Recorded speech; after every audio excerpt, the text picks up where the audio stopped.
Like comment share করবে, love letter দেবে, reaction করবে। তাই ঈশ্বর আমার ভালো করুক আর মন্দ করুক। আমি আমার দিই, আমি বলি, আমি সবাইকে দিই বলি না, তবু ভাবি। অনেক সময় একা থাকি, যখন তখন ভাবি কর্ম অন্তর ফল হয়।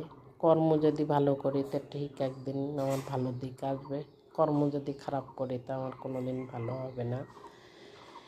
তার ঈশ্বরকেও বিশ্বাস করতে হয় বেঁচে থাকতে গেলে। যখন আমরা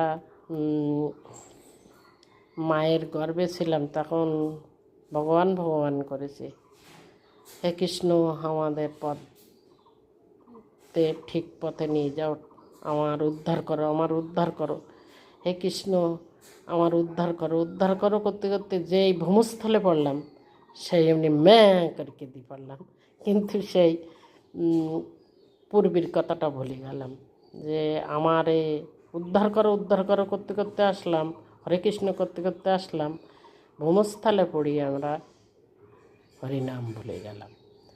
তারপরে যখন আমাদের এক একটা বয়সে এক এক রকম থাকে, বাল্য বয়স একরকম, বৃদ্ধ বয়স একরকম, যৌবন বয়স একরকম, বাচ্চা বয়স একরকম।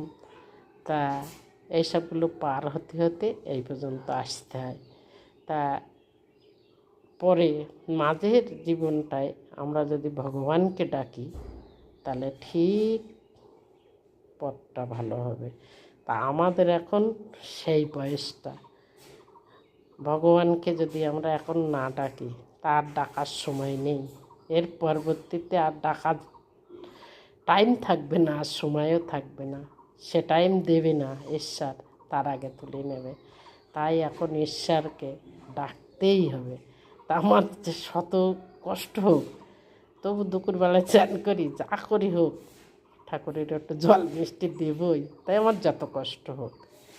হ্যাঁ, তে লোক রাজভোগ মন ভোগ দেয়, হয়তো বিশাল করে আমি অত কিছু পারিনি, আর অত আমার বল ছাইরা তো নেই, বসতে পারিনি, উঠতে পারিনি।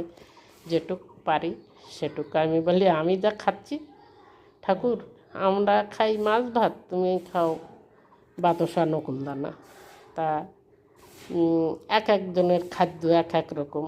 তা ওনারা ভগবান, ওনাদেরও অনেক কিছু দেওয়ার নিয়ম আছে, কিন্তু যখন যেটা হাতের মাথায় পাই সেটা তখন আমি ঠাকুরকে দেই।